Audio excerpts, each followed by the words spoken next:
Our journey continues in the most romantic of places, 19th century Paris, on a brilliant summer morning. It's the 1st of June 1885.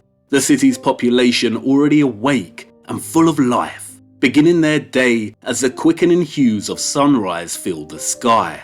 The markets are setting up shop for the day. The florists have opened their doors wide, the horses' hooves tip-tapping as people go here and there. If you listen very closely, you can hear the oscillating tones of an accordion playing Lhfe in one of the many city squares somewhere. It is a very important day. And now, before we begin, do you want the good news or the bad news first? An optimist, and quite right. Let's get the bad news over and done with quickly. The man I have taken you to meet is, unfortunately, dead. We are too late and he has already passed. Today is the day of his funeral. It will be a state affair and we'll make sure we pay our respects later. But the good news is, he left us the key we require, and even better, he left it with some useful explanatory notes. The man in question was a national giant and loved by many.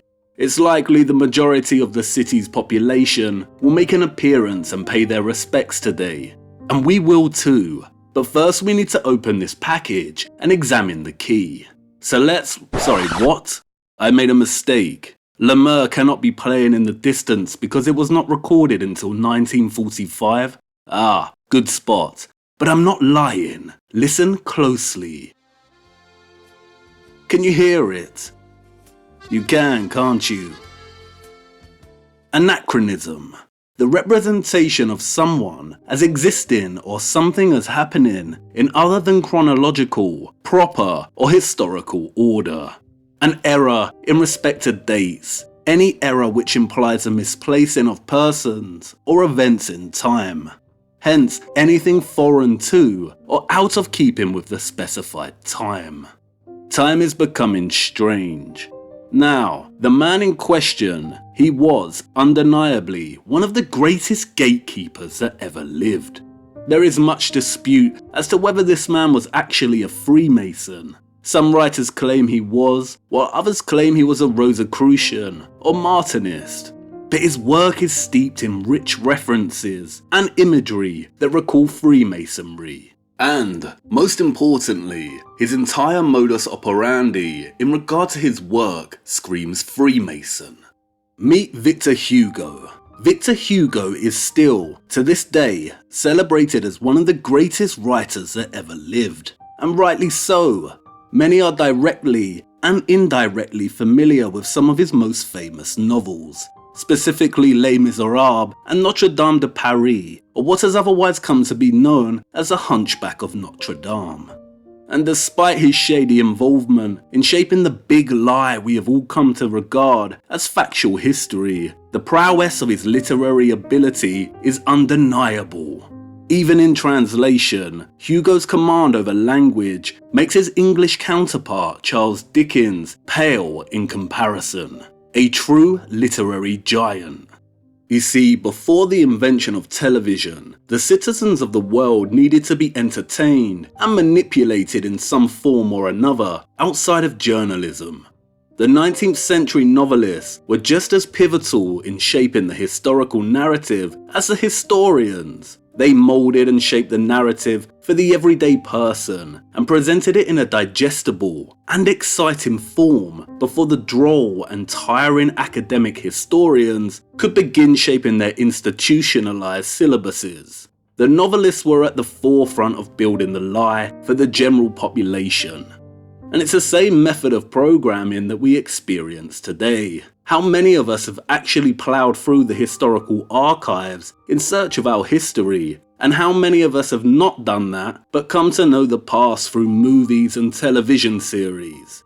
If you familiarise yourself with 19th century literature in general, you will soon learn that fiction, the novel, the novella, and poetry functioned in a similar way to our television programs and movies, in the sense that they, one, enabled readers to enjoy stories, usually melodramatic or romantic in style, that are engrossing but also set within the context of a not so accurate history. This is a very clever tactic of manipulation, and many movies such as Gone with the Wind, Braveheart, Forrest Gump and others have successfully employed since. But it was the writers of the 19th century that invented this method of captivation and manipulation by setting a fictional story within a supposedly factual historical context. Or in other words, writing a lie within a lie. Examples of this kind of macro historical programming include Les Miserables, in which Hugo sets his story of multiple, interwoven fictional lives amidst a historical backdrop beginning with Napoleon's defeat in 1815 and culminating in the June Rebellion against the monarchy in 1832. The novel is infamous for its lengthy digressions, which make up over 900 of the 2,700 pages of narrative. These digressions take the form of essays, in which Hugo muses on topics such as the Battle of Waterloo and the plethora of orphans in 19th century France. We have, therefore, a writer weaving a very readable piece of fiction, and within this framework, interweaving various essays that solidify the false narrative. And the reader, already enamored by the fictional story, has no choice but to make their way through these essays for fear of missing key narrative developments with the fictional characters they have come to love. And many writers employ this exact macro-historical programming technique, i.e. embedding their story within a much larger historical narrative. We see it in Leo Tolstoy's chronicle of the French invasion of Russia and the impact of the Napoleonic era in War and Peace. It's there in Dickens' account of the French Revolution, in A Tale of Two Cities, and in James Cooper's The Last of the Mohicans. And 2. The novel became a perfect medium for the higher-uppers, the cultural elites and masons, to play their little games and hide things in plain sight. For those that like to question the validity of the historical narrative, Victor Hugo's novels read like a series of coded messages. We have the voice carrying the main storyline, which is firmly embedded within a historical context, and that the everyday reader eagerly absorbs. And then another parallel voice, the one in the know, and speaking to others also in the know. So much of what you are looking for is hidden, in many ways, in the literature of the past. And in order to get the most out of some of these writers, I'd like to introduce you to a couple of literary techniques to look out for, and that will assist you in your own time. All the clues you are looking for are buried in the literature. It's all there in the fiction, waiting to be deciphered and pieced together. We will primarily use Hugo's Notre Dame de Paris as an example. We will cover some of these techniques first, and then we will discuss the key he has left us. And please bear with me. As we continue, you will see that I am neither reaching with or stretching these examples to fit a theory, but rather the contrary. Before we delve into this, let me introduce Hugo's Notre Dame de Paris a little in case you aren't familiar with it. It was published in 1831, but the entire events of the text are set at the end of the Middle Ages, specifically 1482. And it's during this time period that the Renaissance is starting to gain momentum. This is a similar time period in which the Jesuits and astronomers are beginning to build the heliocentric lie. The text is anachronistic in nature. Hugo frequently compares and contrasts his current era, the 19th century, with the bygone era of the Middle Ages, in which the events of the novel take place. The overall melodramatic plot of the story centers around a tangled web of infatuation, in which three central characters, Claude Frollo, the Archdeacon of Notre Dame Cathedral, Captain Phoebus, one of the king's high-ranking knights, and the disfigured bell ringer Quasimodo, love and lust after an orphaned Romany street dancer named Esmeralda. With these three men competing for Esmeralda's love, things can only, of course, end in disaster. And it's in this tangled web of infatuation that Hugo weaves complex and subtle ruminations on our hidden history. The first of these techniques is the use of anachronism. Hugo's entire text is anachronistic in the sense that it is set in 1482, but the narrative voice of the book is very much of the 19th century. The most common type of anachronism is an object misplaced in time, and Hugo's Notre Dame de Paris contains many of them. There are many descriptions and sentences that are out of place and context. And Hugo uses anachronism not to progress the story he is trying to tell, but instead to progress the false historical narrative. For example, upon first seeing the mysterious character Esmeralda dance in one of the city's squares, the writer Gringoire exclaims, if he had had all the riches of Peru in his pocket, he would have certainly given it all to the dancer. But Gringoire did not have Peru, and anyhow, America had not yet been discovered. Gringoire's reference to Peru here is out of place in the year 1485. If we are to believe the historical narrative, then the Americas and Peru were not discovered yet. A character in this time period should not know of Peru. It would have been more realistic for him to exclaim, if he had all the riches of the King of France. But Hugo uses the riches of Peru, a seemingly useless and unrealistic image, for no other reason than to reinforce to his 19th century audience that the Americas were not discovered in 1482. Anachronism is one of the primary techniques many writers in the 19th century, especially Sir Walter Scott, employed to build and shape the historical lie to an unbeknownst audience. This is Hugo fulfilling the duty he was hired for. But there is another Hugo in this text, a more mischievous one, that cannot help himself. And if we look closer at a lot of the imagery within the text, and from our own perspective, then we see just how mischievous Hugo dares to be. This next technique is something I call hiding within the figurative. When I say figurative, I mean within the descriptions, the similes, the metaphors. You remember how the Bible frequently employs the image of giant trees to describe the Nephilim. This is an example of hiding within the figurative, hiding a potential truth within descriptive language itself, the writer's own subtle form of hiding in plain sight. Dickens does it at the beginning of Bleak House, when he describes the muddy London streets, as if the waters had but newly retired from the face of the earth. And it's everywhere in Hugo's Notre Dame de Paris. For instance, when staying in the towers of Notre Dame Cathedral, under the protection of Quasimodo, Esmeralda's grief is transformed by the tolling of the huge bells at the top of the towers. The bells above all soothed her. It was as if these huge machines poured over her some powerful magnetism. So each sunrise found her move at peace, breathing more easily, less pale, all her inner wounds healed. How very interesting. The vibrations and frequencies of these huge machine-like bells pouring over her a powerful magnetism that restored her to good health.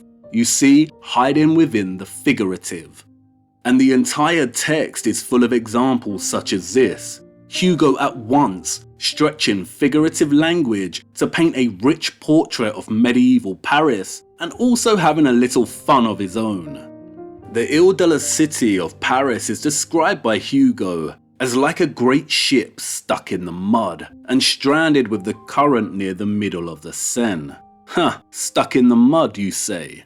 And as the crowd approaches the Palais de Justice, Hugo describes them as a flood of people. To onlookers watching from their windows, he writes, the crowd presented the appearance of a vast sea, into which a dozen streets, like so many river mouths, continually disgorge fresh streams of heads. The waves of this human flood, constantly spreading, broke against the corners of houses. In the centre of the tall, Gothic facade of the Palais was the grand staircase. Up and down it flowed continuously a double stream. breaking on the central flight of steps and then spreading out in broad waves over its two lateral flights.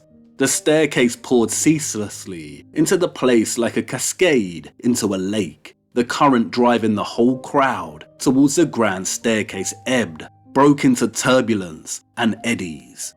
With our current theoretical understanding of the old world's potential use and reverence of water, this passage immediately becomes highly interesting. Through the use of simile, people are compared with a flood of water, and in doing so, Hugo transforms the streets and roads into flowing water systems. Staircases of old structures become cascades, water pours throughout the city panorama ceaselessly, ebbing and flowing, spreading and breaking against the architecture. Furthermore, the use of flood imagery here is reminiscent of Dickens and his opening to Bleak House, and immediately conjures up images of the biblical flood and the strange and elusive mud flood. And it really leaves the curious wondering, what did Hugo know? Is Hugo telling us that these structures were flooded, or is he telling us that most of the roads were not what they are today? But Paris used to be more akin to Venice, a vast water metropolis. Again, hiding within the figurative. Look out for it. There are many instances waiting to be found throughout 19th century literature, and some are very, very interesting. And then there is partial disclosure. Often, and throughout Notre Dame de Paris, Hugo's narrative will often stray from the drama at hand and branch into deliberations regarding the architecture. And in doing so, he often divulges information that we, the reader, should not be aware of. He won't give us the whole picture, of course he won't, but he will go so far as to confirm certain suspicions. For instance, in discussing Esmeralda's imprisonment, Hugo writes, "In the Middle Ages, once a building was completed, there was almost as much of it in the ground as outside. In cathedrals it was, as it were, another cathedral underground, low, dark, mysterious. These mighty buildings, whose method of formation did not simply have foundations, but, so to speak, roots. Thus churches, palaces, fortresses had earth up to their waists. A building's cellars were another building." Writing in the 19th century, what Hugo confirms here to his 21st century audience is what the so-called conspiracy theorists have been shouting about for a long time. That these cathedrals, palaces, castles do not end where they meet the ground, but keep going. And not just for a few meters, but that they are buried very deep into the ground, buried in earth up to their waists, as Hugo so aptly puts it. And this is partial disclosure because, while Hugo will not tell us why these structures are half buried in the ground, his explanation of them being built this way in the Middle Ages does not cut it. He does confirm that yes, indeed, they carry on down into the streets below us, and they go deep. And as the novel progresses, it becomes very evident that Hugo's descriptions of Paris and its architecture such as this are not coincidental. He knew exactly what he was doing with this text, and it becomes even more evident in the final literary technique I want to discuss before we look at the key. This technique is allegory. Allegorical metaphor, or allegory, is a device that many writers use to convey semi-hidden or complex meanings through symbolic figures, actions, imagery, or events, which together create the moral, spiritual, or political meaning the author wishes to convey. And while it sounds complex, you are most likely very familiar with allegory. For instance, in his classic children's novels, C.S. Lewis employs allegory in the form of the lion Aslan, whose death and resurrection parallels that of Jesus Christ. George Orwell's Animal Farm is a political and satirical allegory of communism during early 20th century Russia. To understand Hugo's use of allegory in Notre Dame de Paris, we need to look a little closer at the novel's central characters. The first character, and without a doubt the most infamous even to those unfamiliar with the text, is Quasimodo. Quasimodo is an orphaned outcast, banished from society due to his disfigurement, who lives in Notre Dame under the patronage of Claude Frollo, the Archdeacon. Quasimodo is described by Hugo as having a large head bristling with red hair, between his shoulders an enormous hump. He has a tetrahedral nose, a horseshoe mouth, irregular teeth. He is as broad as he is tall, and displays a perfect ugliness. As Hugo writes, he looked like a giant, broken into pieces, and then badly mended. Throughout the novel, Hugo describes Quasimodo's size as gigantic, often depicting him as a kind of cyclops. Quasimodo is our typical friendly giant. On the outside he is hideous, but on the inside is kind and warm. He is also bewildered and in love with Esmeralda, the Romany orphan who generates her living by dancing in the city's streets.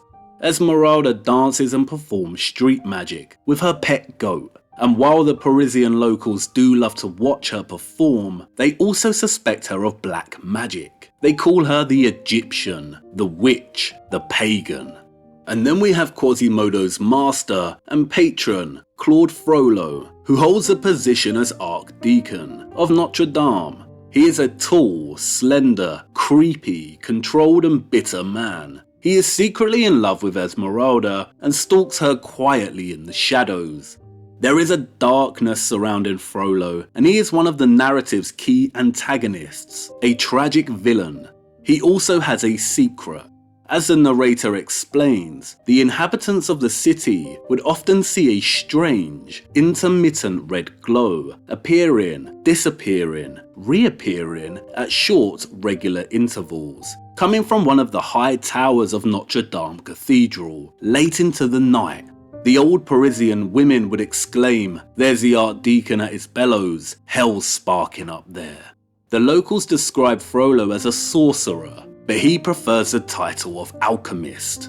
I hope you remember our reading of Falconelli's The Mystery of the Cathedrals and the Metals. And like all alchemists, Frollo is obsessed with turning lead into gold.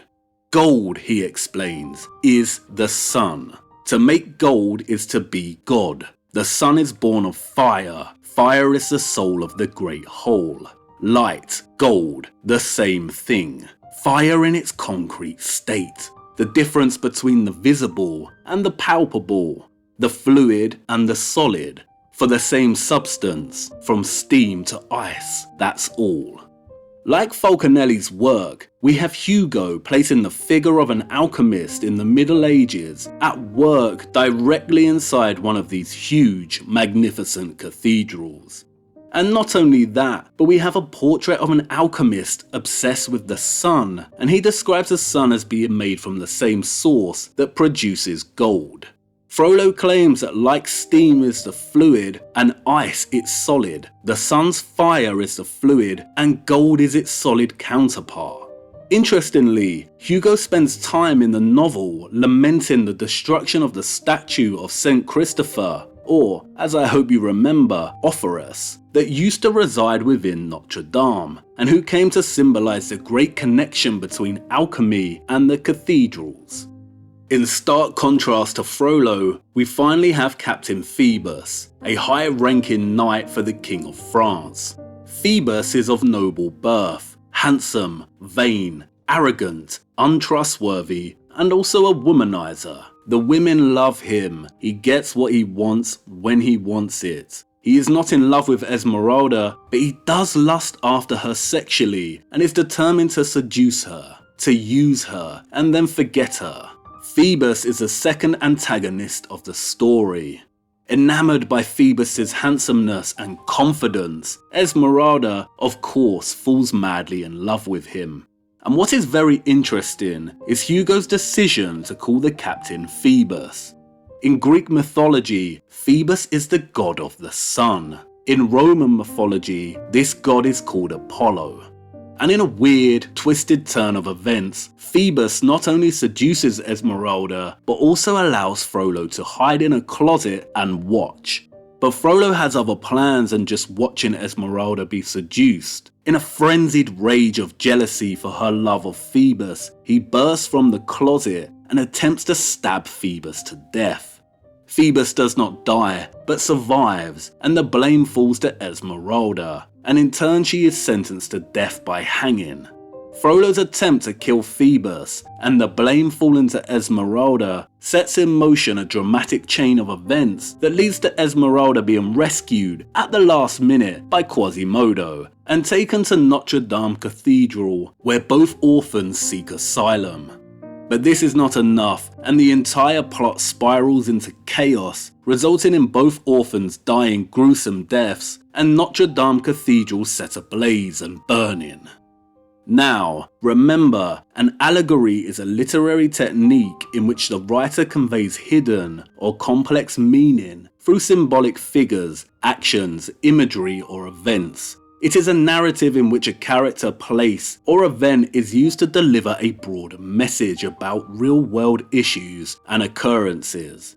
And at first glance, it is not exactly clear as to why Hugo's entire plot here is allegorical. But if we apply our master key, then we pave a path into understanding his message. What we have here is a host of symbolic characters or figures who Hugo renders as representative of burgeoning tensions that emerged during the end of the medieval world. We have the character Phoebus. He is indifferent, arrogant, handsome, and glorious, and everyone gravitates toward him. Especially the dancer Esmeralda, who loves him to the point of reverence. If Hugo's choice of the name Phoebus directly places the character as a personification of the sun above our heads, then his characterization of Esmeralda as a pagan Romany traveller who the locals of Paris called the witch or Egyptian is symbolic of pagan sun worship. Romany is linguistically very close to Roman. Hugo ensures that his reader indirectly associates this figure with the sun worshipping practices of ancient Egypt and Rome. But like the sun itself, Phoebus is indifferent to Esmeralda's or any kind of worship that is directed his way from his pagan admirers. We then have another form of sun worship in the figure of Claude Frollo, who personifies the corruption of the church and its integration of sun worship through his occult practices as a cathedral alchemist. He is obsessed with discovering the secrets behind the sun's formation and its relationship to the metal gold. Frollo's love for Esmeralda and her rejection of him in favour of Phoebus represents alchemy's futile ambition of trying to create heaven on earth, of overreaching by playing God, of trying to master the sun that it can never match. It can try, but alchemy will never achieve that of the sun. And Frollo, the alchemist, consumed by envy and dwarfed by inferiority at this realization, then attempts to kill the sun. And in doing so, sets off a chain of events that leads to the downfall of many of the characters, culminating in Esmeralda being hung at the end. And who are the victims of the whole story? It's not Esmeralda. Her reluctance to acknowledge the emptiness behind her sun worship, behind her passion for the light, leads to the suffering of the real victims of the tale. And that is, first of all, Quasimodo, the red-haired giant who is ostracized from society and whose only real connection is with the cathedral where he lives and its bells. The second is the cathedral itself, which ends up ignited and ablaze with fire. On top of the highest gallery, higher than the central rose window, rose a great flame between the two bell towers with swirls of sparks, a great ragged furious flame. The worship of the light and the attempt to dominate the sun result in the downfall of the old world, symbolized here by Quasimodo and the cathedral. Interesting, isn't it, that Quasimodo is depicted as a red-haired giant. We also have the recurring motif of sun worship, and this time an attempt to kill the sun, who, of course, does not die. He is damaged and forever changed, but still returns unconquered. Damaged and changed. How interesting. Phoebus is the unconquered sun. Why do we find the sun throughout historical monuments, literature, and mythology represented as unconquered?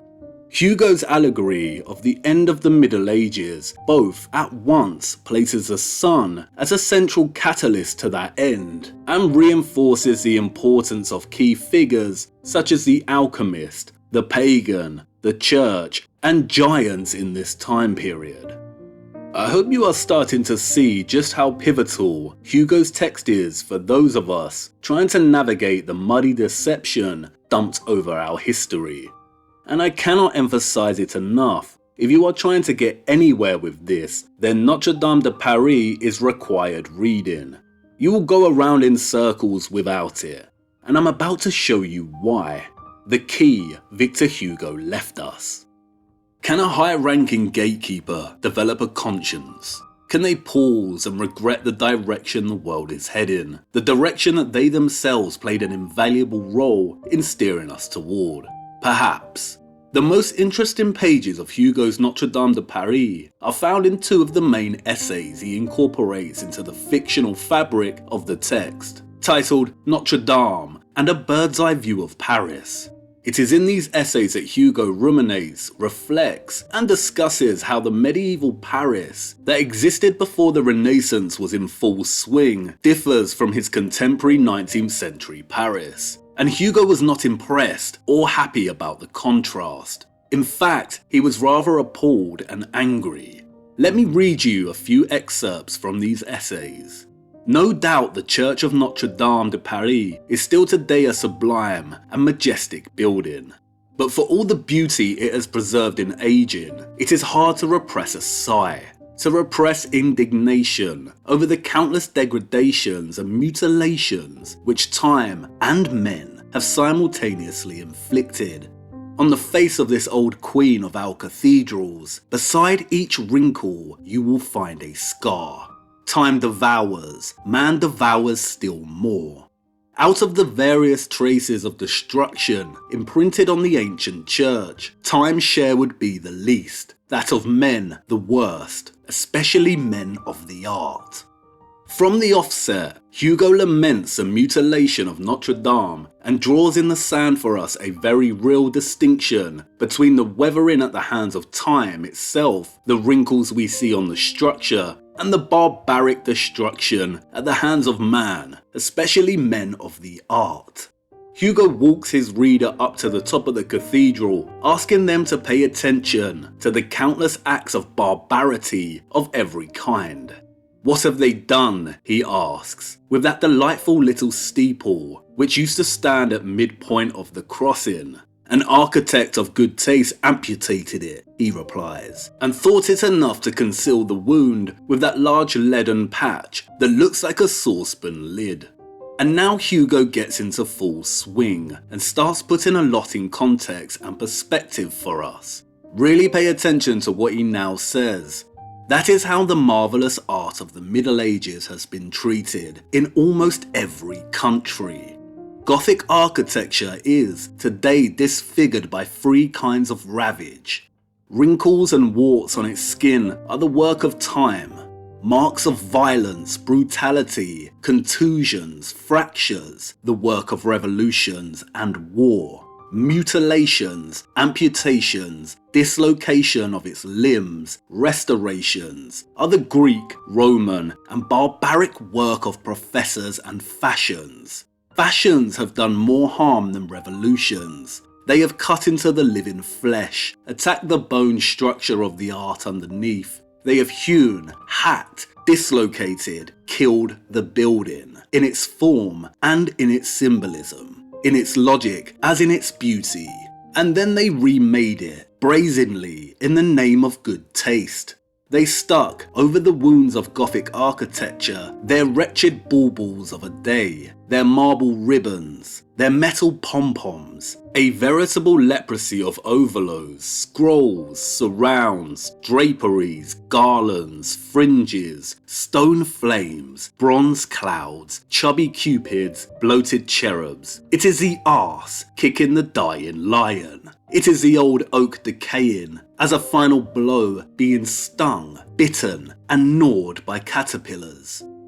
The first thing that needs to be addressed here is that Hugo will not give us the entire truth. He will not clearly describe what the old world actually looked like, who its citizens were, how it functioned in terms of government, everyday life, its technological capabilities, and just how much it differed from the 19th century. This he will not do. This was not his job, and he would never have gotten published if he did. Any real secrets of the old world have been delegated to hide within the figurative and will not be addressed front on. But, as these passages make explicitly clear, Hugo was outraged by just how much the old world had been ravaged, mutilated, destroyed, and erased by his current 19th century day. And you might be thinking, what is this Hugo man talking about? I've seen the old photographs of 19th century Paris. It's marvellous. You clearly have not seen the photographs of the Parisian World's Fairs, have you? Don't worry, I've seen them. We will get to that, but let's first focus on what Hugo is telling us here.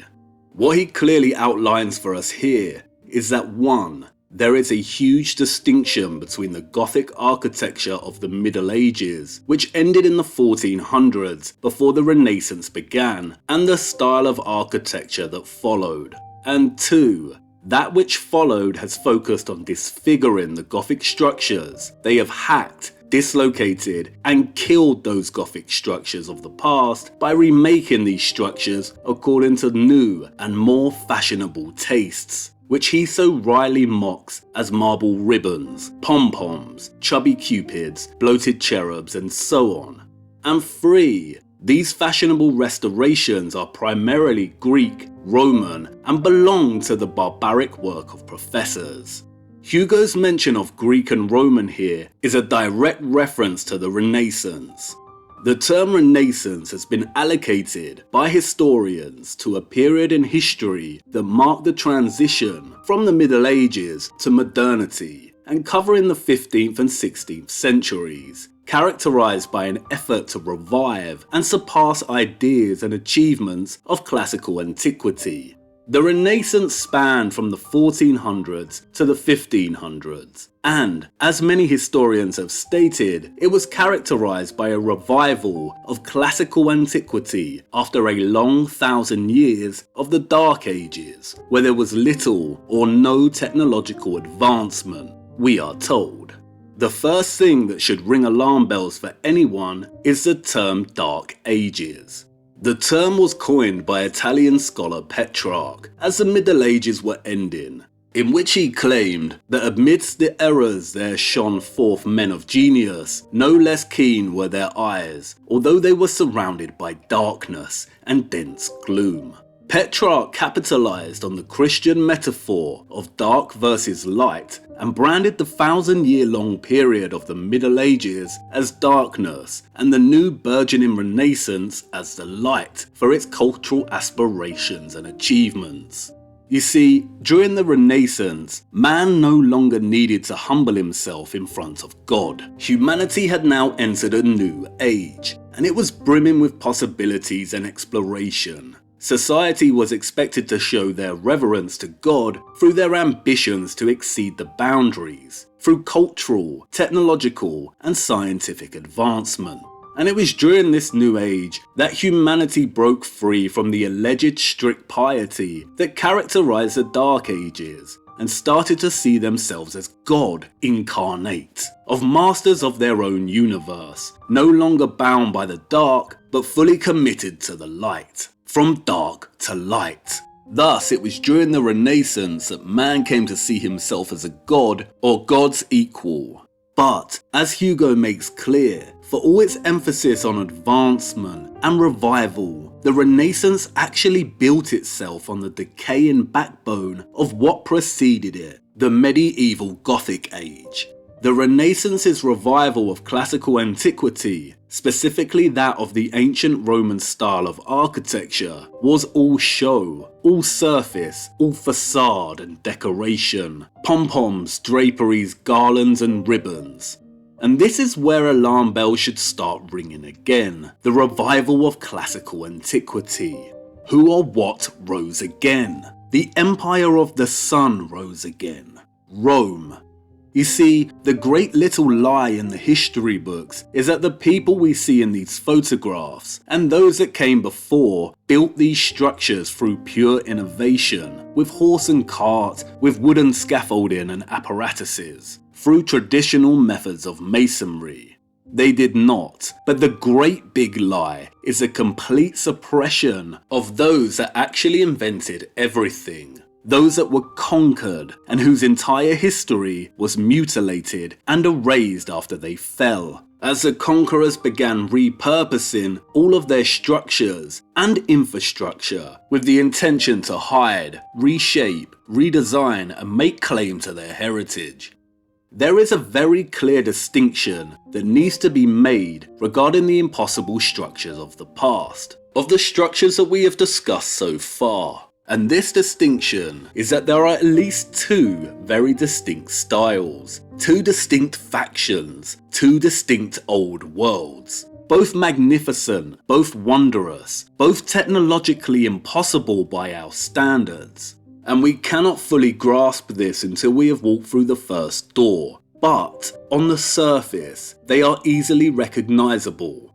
And while it does not fully capture the complexity of this, one of the best ways to recognize this distinction is through the arch.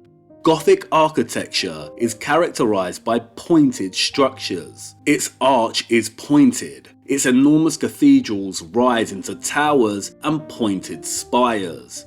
Whereas the classical style of Rome and Greece favours rounded arches, rounded domes, and a vast amount of decadence, often accompanied by statues of Phoebus, Venus, Zeus, Apollo, and so on.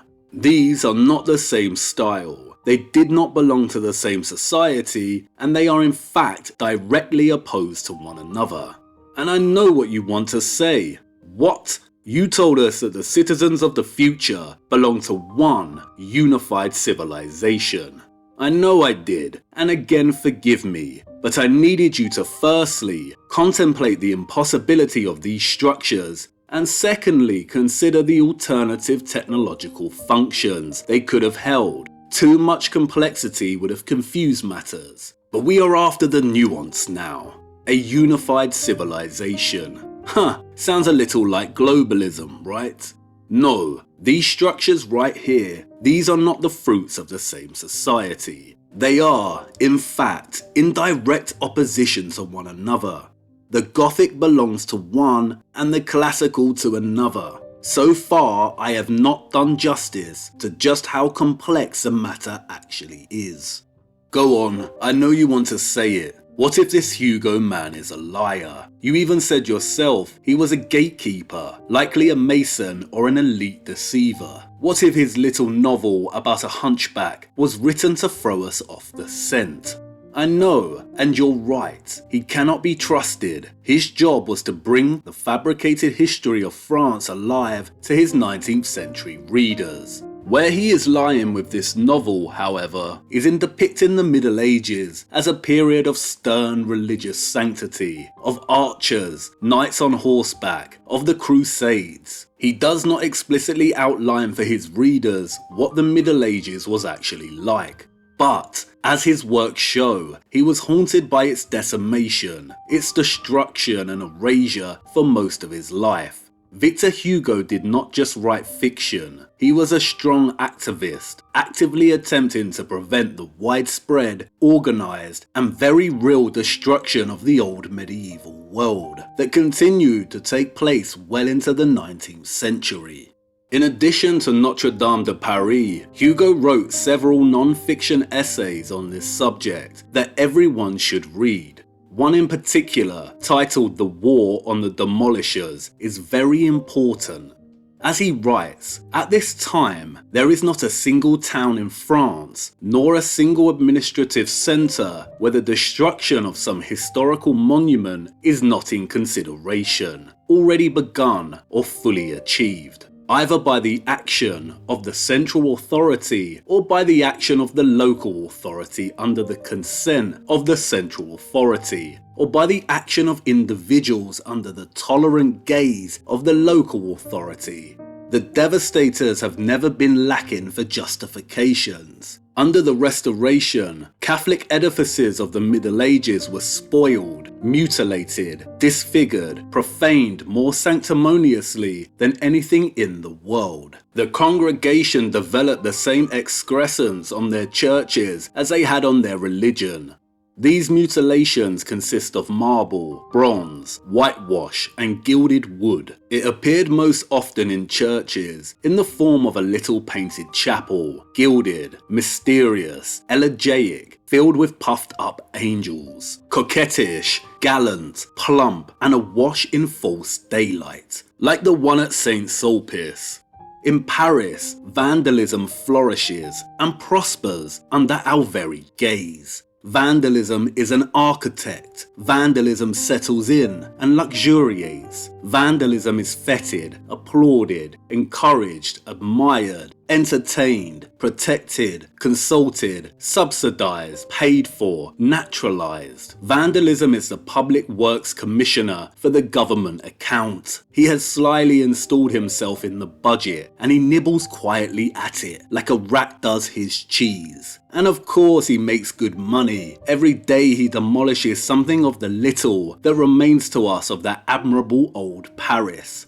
What do I know? Vandalism slathered paint across Notre Dame. Vandalism altered the towers of the Palais de Justice. Vandalism amputated 2 of the 3 spires at Saint-Germain-des-Prés. Vandalism has his newspapers, his coteries, his schools, his pulpits, his public, his truths. Vandalism has a bourgeoisie on his side. He is well fed, well funded, swollen with pride, almost wise, ever so traditional, a good logician, a strong theoretician, happy, powerful, attendant to his needs, well-spoken, and content with himself. He protects young talents. He is a professor. He awards the great prizes of architecture. He sends students to Rome. He wears an embroidered frock. He is a member of learned societies. He attends court. He lends an arm to the king and strolls with him through the streets, whispering plans in his ear. You must meet him.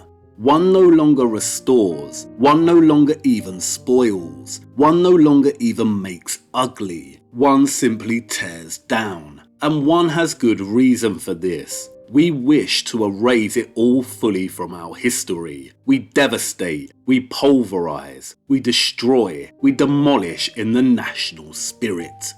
It's in Hugo's essays that the implications of the key he has handed us start to really flourish. What we learn in Hugo's ranting, raging animosity towards the destruction of the old medieval world is that 1. It is still continuing well into the 19th century and primarily takes the form of amputating sections of structures and redecorating them in neoclassical facades. When repurposement is not possible, the structures are simply torn down. And that 2.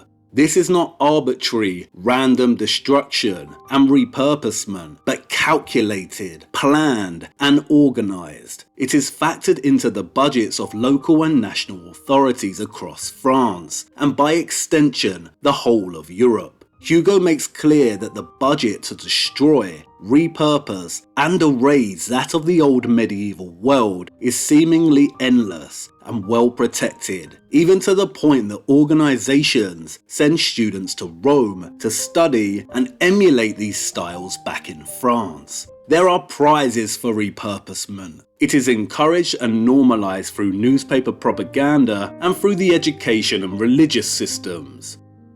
And as the essay continues, the enormity of just how much has been changed since the Middle Ages really starts to dawn on the reader. It wasn't just in the Renaissance, the 15th and 16th centuries, that the rise of neoclassicism and its aspiration to erase the old world of the Middle Ages dominated the social spirit of the time. As Hugo Riley states, "As for the edifices that we build in place of those that we destroy, we will not accept the change. We do not want it. They are wretched. All the monuments of the 17th century, even as much as they are an improvement on those of the 18th, and far beyond those of the 19th, whatever their good airs, whatever their grand impressions, the monuments of Louis XIV are like his children. Many among them are bastards." As you can see, this repurposement agenda continued through to the 17th, 18th, and was still occurring in the 19th century.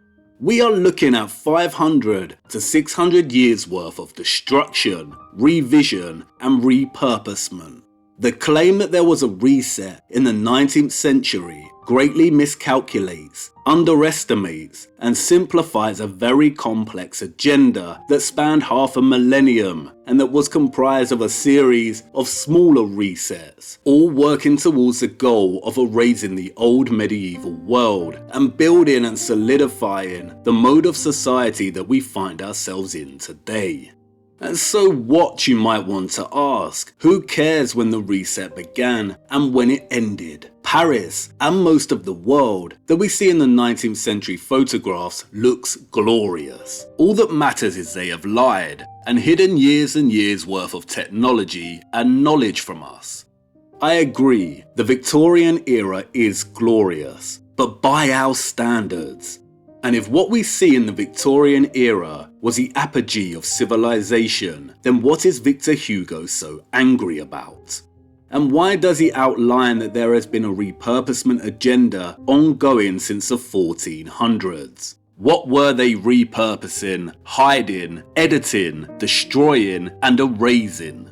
Why was he so angry in the 1830s? What did he know? What came before the Renaissance's revival of the classical style? Just because the world looked glorious in the 1800s, and there is a lot of evidence to suggest that those between the 1400s and 1800s were way more technologically advanced than the history books tell us they were, does not mean we should disregard the complexity surrounding the issue. It matters for multiple reasons, but primarily because having a clearer timeline can help us start to classify, differentiate between, and define what we mean when we talk about the old world. Are we discussing the 1,000-year-long period that had been lost, destroyed, swept under the rug, and tarnished as the Dark Ages? The 1,000-year period in which the immense and beautiful pointed architectural style of Gothic was born? Or are we discussing the 500-year period of destruction, revision, repurposement, and revival that followed? This cathedral is very different structurally and stylistically to this colonnaded building. If there was a case to argue for a 1,000-year-long millennial reign of a civilization, an argument for coherence and solidarity, it is to be found here. This period, however, is half a millennium's worth of rebuilding and revision. It is here we find imperial hegemony, dominance and authority over what came before, with an agenda to erase it from history. And the only way this was accomplished was through multiple population resets. This period, the 500 years that followed the Middle Ages, or the Dark Ages, was the age of the Great Transition. Anatoly Fomenko once wrote that history is nothing but our model of the past, and we need a better model, one that attempts to do it justice. Not everything in the history books is a complete fiction. The Renaissance, the Enlightenment, the Victorian era were all very real. They haven't told us the whole truth about these time periods. No, of course they haven't. There is a reason they tell us the camera was not invented until the 1800s. But these eras did exist and were part of the Great Transition. And be very careful about making conclusions too early in regard to a millennial reign.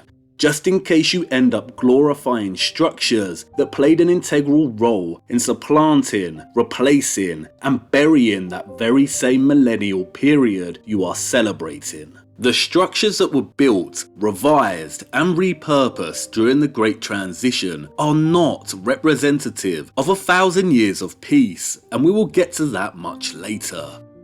There is one more element to this key that I'd like to introduce before we open the door and walk through. In Notre Dame de Paris, Hugo muses on the written word itself. So many of the systems integral to our mode of living today were introduced in the Renaissance. Not only did the astronomers and church redesign our conception of the universe, not only were our methods of timekeeping firmly established, not only did the financial system that we are still beholden to today become dominant, but the printing press became critical in establishing a new mode of information communication, that of the written word. In probably the most outstanding chapter in the entire novel, Hugo declares that the invention of printing is the greatest event in history. Printing will kill architecture. Now, listen very carefully to what he says. This is so critically important. Architecture began like any system of writing. First it was an alphabet. A stone was set upright, and that was a letter. Later on, words were formed. Stone was laid upon stone. These granite syllables were joined. Language tried out a few combinations. Finally, they produced books. And they grew, multiplied, intersected, becoming more and more complex. Thus, he continues, during the first 6,000 years of the world's existence, architecture was a great script of the human race. This book of granite began in the Orient, and the last page was written in the Middle Ages. Architecture, up to the 15th century, was the principal record of mankind. During that time, no concept of any complexity appeared in the world which was not made into a building. But then printing arrived in the Renaissance, and the printing word, gnawing like a worm at its buildings, sucked and devoured it. As architecture diminishes, so printing swells and grows. So as early as the 16th century, the printing press, grown now to equal stature with declining architecture, fights and slays its rival. By the time the 18th century draws to its close, the printing press has destroyed everything. In the 19th century, it will rebuild. Thus, to sum up what we have said so far, mankind has two books, two records, two testaments, masonry and printing, the stone Bible and the paper Bible. The past must be reread on those marble pages. Can you now see why it was perhaps necessary for those who conquered to change and repurpose so much? Not only to destabilize, destroy, and hide the entire infrastructure of the old world, but also to scatter and shatter the stories and accounts these structures silently spoke, to disband their testimony, and then rewrite a fabricated history and propagate this information widely across the world through the medium of the printed book. And that's a very disturbing notion. What if there was a Bible written in stone? And wasn't that precisely what Falconelli was referring to? That the cathedrals had a message written in stone that testified to an alchemical, technological past. But what if they testified to more than that? Books can be burned, but stone can also be altered, facaded, torn down. And here lies a major issue for us in the 21st century. How to read the stone books of the past if the Great Transition scattered their message. We must learn to read, but the language we must first master is that of repurposement and revision. We will continue to chase our tails unless we start to differentiate between the old medieval world and the Great Transition that followed. There is so much waiting to be discovered in making this distinction. And now Hugo has given us the key, we can walk through the door and attempt to do this. But before that, it's time to pay our respects. His funeral is underway as we speak. And, as you can see, a huge amount of Paris's population is here in mourning. Hugo was a national giant, a towering figure of letters, who wrote Paris the Lie into life, who was of the same cloth as those he came to despise. Can a gatekeeper develop a conscience? Hugo's daughter was confined to an insane asylum. His 2 sons, wife and mistress also died, all within a very short time frame. And then it was his turn. A couple of days before he died, Hugo wrote, "To love is to act." Did his love for the old, bygone world of the Middle Ages spur him to action, to protest its demise at the hands of its conquerors? Did he become just a little too rebellious? Did he start to forsake the gate he was instructed to keep? And did his family suffer as a consequence? Perhaps, perhaps not. We'll never know. And here we are again, in front of the Arc de Triomphe. Hugo's funeral procession began here, an ironic and objectionable location to commemorate a man who detested the fruits born of the neoclassical Great Transition. This arch, it is not a magnet, it is not old world technology. It was constructed in the era it was said to be built. It was not built by those using traditional masonry, horse and cart. No, that is the lie. But the arch gates of the old medieval world were different and held another function entirely. This belongs to and does not predate the Great Transition and served one primary function. Bewildering in its impossibility, yes, in its gargantuan size, and its juxtaposition with the tiny people at its feet, yes, but unapologetic, arrogant, monstrous and imposing. The final declaration of imperial dominance and victory over the old medieval world. A seal of triumph, a moment of jubilation frozen in cold stone. Its audacious pride barely concealing its sole function, to mark the return of Rome. How many of these triumphal arches of the same style can be found across the world? Start looking at the dates of when they were put up. They were erected to declare the completion of a 500-year-long reset in many locations around the world. But this one looks different on this day, wouldn't you say? Can you see what they've done? They added the Sun Chariot, the unconquered Phoebus, the Sol Invictus at the top of the arch here for the funeral. We do not see this statue in photographs of the arch taken in 1860, 25 years before Hugo's funeral. So why now? And look at the catafalque created to carry his coffin beneath the arch. It's fit for a giant and the largest and most decadent I've ever seen. Can you see how they've decorated it with a large sun? They are mocking him with the very same Roman decadence and grandiosity, the marble ribbons, draperies, garlands, pom-poms and bloated statues that Hugo actively protested against. They mock him as they mock us today. When we began this journey of ours, I told you that piecing together an accurate picture and timeline of our lost history is like trying to solve an impossible Rubik's Cube. This was not hyperbole on my part. They have worked very hard to bury 1,000 years of our history by tarnishing it as the Dark Ages. The complexity of what we are dealing with is overwhelming. But that's not going to stop us from trying, right? So let's start rotating those cubelets. We need to start with Europe before we widen our investigation. We need to start differentiating between the old medieval world and the Great Transition. We need to start establishing definitions and time frames, to look closer at each period here and to forensically examine the very fabric of repurposement.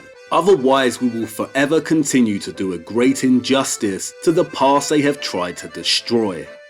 Come on, the first door is open, and it's time for us to walk through. A kaleidoscopic labyrinth awaits us, the 2 books of mankind, and it's about time we learned how to read. Hold on now, and I'll see you on the other side.